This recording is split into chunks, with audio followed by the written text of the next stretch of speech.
اول ما دخلنا الاوضه. ليه يا ابني اللي انت بتعمله في نفسك ده؟ ايه اللي انا بعمله؟ انت بتعمل شظايا في دماغك، بتدمر الخلايا العصبيه بتاع دماغك، مخك ما بيلحقش يعمل خلايا عصبيه. ازاي يعني؟ هو اللي انت بتتفرج عليه ده، انت فكره ورا فكره ورا فكره، مخك بيربط الافكار اللي انت بتتعرض ليها بخلايا عصبيه، انت ما بتلحقش تكون خلايا عصبيه. اتفرجت على ريل بيتكلم عن انا الدين. بسلي وقتي. انت ممكن انا تسلي اعمل وقتك ايه؟ بطرق تانية، ممكن تلعب رياضه، تروح الجيم، تمشي مع اصحابك، تقعد معاهم شويه، عمرك حسيت تقعد. انك مخنوق من غير سبب؟ يعني بتصحى يوم فجأة كده ومودك واقع، تحس ان الدنيا تقيلة رغم ان مفيش حاجة وحشة حصلت. ممكن يكون السبب مش في اللي بيحصل حواليك، يمكن في اللي بيتعرض له عقلك كل يوم.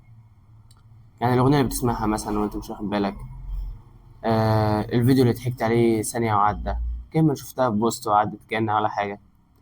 كل الحاجات دي بتسيب أثر في عقلك اللاواعي، يعني حتى لو انت فاكر انك مش بتأثر فانت بتتأثر بالفعل. على حسب دراسة كده اتعملت في ستانفورد، اكتشف العلماء إن الدماغ بيتفاعل مع الموسيقى بنفس الطريقة اللي بيتفاعل بيها مع التجارب الحقيقية. عشان كده هتحس مثلا لما تيجي تسمع أغنية حزينة إن مخك فعلا بيعيش الحزن كأنه حصل. هتحس إن الحاجة دي حصلت معاك أو أثرت فيك، كأنك عايش جوه الأغنية. ده بقى بيفسر ليه أوقات معينة ممكن نسمع أغنية ونحس إننا متأثرين من غير سبب، لأن عقلك الباطن مش بيميز بين الخيال والواقع، هو بيصدق اللي بيتكرر قدامه. أي حاجة بتتكرر أو بتحصل قدامه هو بيصدقها وبيبدأ يخزنها في العقل اللاواعي. هو ما بيقدرش يميز ما بين ده خيال أو واقع. نفس الكلام بيحصل مع المحتوى اللي بنتفرج عليه. باحثين من جامعة ميشن لقوا إن المحتوى اللي فيه طاقة سلبية زي الغضب أو المقارنة أو الاستهزاء بيزود إفراز هرمون التوتر اللي هو الكورتيزول، وبيقلل من نشاط المناطق المسؤولة الهدوء والتركيز في المخ.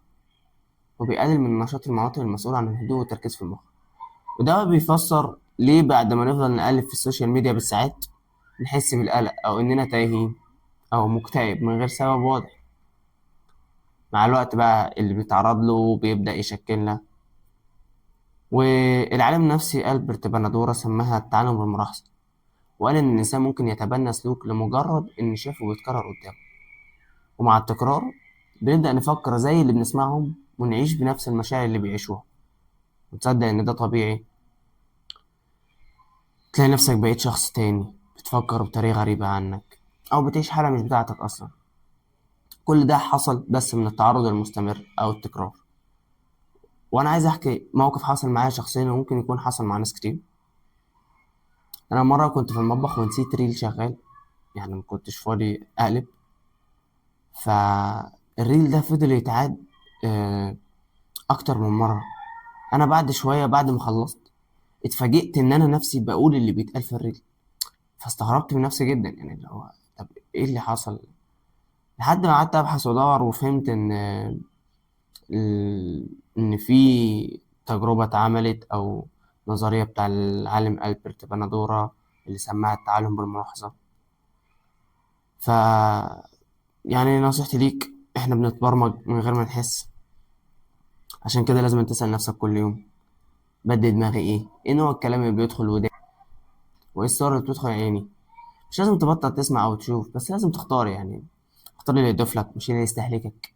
لأن التعرض أو الحاجات اللي بنتعرض لها هي اللي بتشكلنا. ودايما شعارنا ما تبطلش تحاول في أي حاجة حواليك، أو ما تبطلش تحاول أي عادة حصلت أو عايزة تتغير.